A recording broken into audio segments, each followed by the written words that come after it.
ایک عورت نے کوٹھے پر لکھوا دیا اپنے جسم سے کما لو، اور وہ عورت کوٹھے پر حسین و جمیل لڑکیوں کو لے کر آتی، اور اس کوٹھے پر شہر کے وہ نوجوان جو اپنی نفسیاتی خواہش پوری کرنا چاہتے وہاں پر آ جاتے، اور اب لڑکیوں کو اپنی باہوں میں لیتے اور ان کے جسم سے خوب لطف لیتے، اور پھر ان کے ساتھ زنا کر کے بہت سارے پیسے دے کر واپس چلے جاتے۔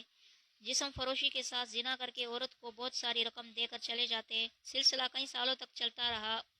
اس کوٹھے پر بڑے بڑے امیر رئیس اور شہزادے آتے اور اپنی ہوس پوری کر کے بہت سارے پیسے لوٹا کر چلے جاتے۔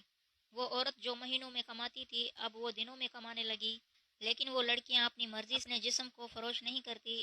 ان میں سے کوئی غربت یا بھوک سے تنگ آ کر کچھ لڑکیاں بدلے میں جو پیسے ملتے وہ عورت اور وہ لڑکیاں آپس میں بانٹ لیتی۔ جب اس عورت کا کاروبار چند دنوں میں بڑھنے لگا تو وہ بڑے بڑے شہروں میں جاتی اور خوبصورت اور حسین و جمیل لڑکیوں کو اپنے کوٹھے پر لے آتی، اور اس شہر کے نامور اور امیر اور رئیس لوگ ایسے خوبصورت اور حسین و جمیل لڑکیوں کے جسم سے لطف اٹھاتے اور ان کو اپنی باہوں میں لیتے خواہش پوری کرنے کے لیے۔ اور کچھ لڑکیاں بہت مجبور ہو کر آتی تھی جو چند پیسوں کے لیے اپنے جسم کو مردوں کے حوالے کر دیں میں، اور وہ درندے لڑکیوں کے جسم کو نوچ کر چلے جاتے۔ جب اس کاروبار کے بارے میں بہت زیادہ چڑھا تو بڑے بڑے افسروں نے پولیس پر زور ڈالا کہ تم ان کو جا کر کچھ کہتے کیوں نہیں؟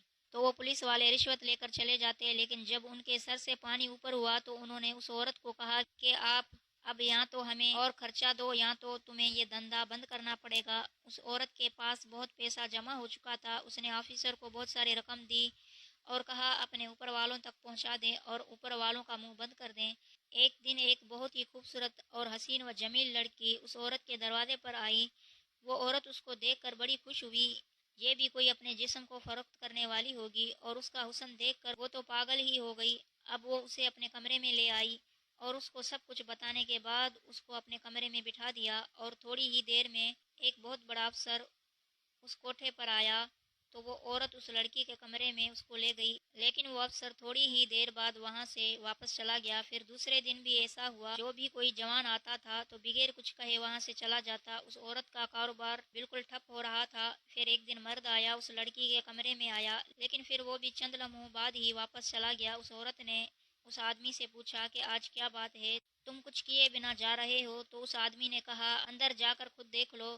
تو عورت بہت پریشان ہوئی، اور جب وہ اس کمرے میں گئی تو اس کے پیروں تلے زمین نکل گئی، کیونکہ وہ لڑکی اندر عبادت کرنے میں مصروف تھی۔ اس عورت نے پوچھا کہ کیا لڑکی تمہیں معلوم نہیں کہ یہاں کیا کام ہوتا ہے اور تم یہاں عبادت کرنے میں مشغول ہو گئی ہو؟ تو اس لڑکی نے کہا جب میں اس کوٹھے کے پاس سے گزر رہی تھی تو اس کے دروازے پر لکھا تھا کہ اپنے جسم سے جو کچھ کمانا چاہتے ہو کما لو۔ میرے پاس رہنے کے لیے جگہ نہیں تھی، اس لیے میں اس کوٹھے میں آ گئی اور اللہ کی عبادت میں مصروف ہو گئی، کیونکہ یہ جسم ہمارے پاس امانت ہے اور ہم جتنی عبادت کرنا چاہتے ہیں کر سکتے ہیں۔ میں اپنے جسم کو عارضی تکلیف دے کر اپنی جنت کما رہی ہوں، کیا آپ نے دروازے پر نہیں لکھا کہ اپنے جسم سے جو کچھ کمانا چاہتے ہو تو کما لو؟ تو اس عورت نے کہا ہاں تمہاری بات بالکل درست ہے، میں نے یہ ضرور لکھا ہے، لیکن میں نے اس کام کے لیے نہیں لکھا۔ تو اس لڑکی نے اس عورت سے کہا جو کام تم اس دنیا میں کر رہی ہو تو شاید تمہیں جہنم میں بھی جگہ نہ ملے۔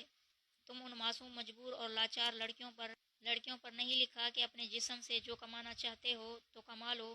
تو اس عورت نے کہا ہاں تمہاری بات بالکل درست ہے، میں نے یہ ضرور لکھا ہے، لیکن میں نے اس کام کے لیے نہیں لکھا۔ تو اس لڑکی نے اس عورت سے کہا جو کام تم اس دنیا میں کر رہی ہو تو شاید تمہیں جہنم میں بھی جگہ نہ ملے۔ تم ان معصوم مجبور اور لاچار لڑکیوں کو یہاں لے آتی ہو تو ان کے جسم کو امیر زادے نوچ کر چلے جاتے ہیں۔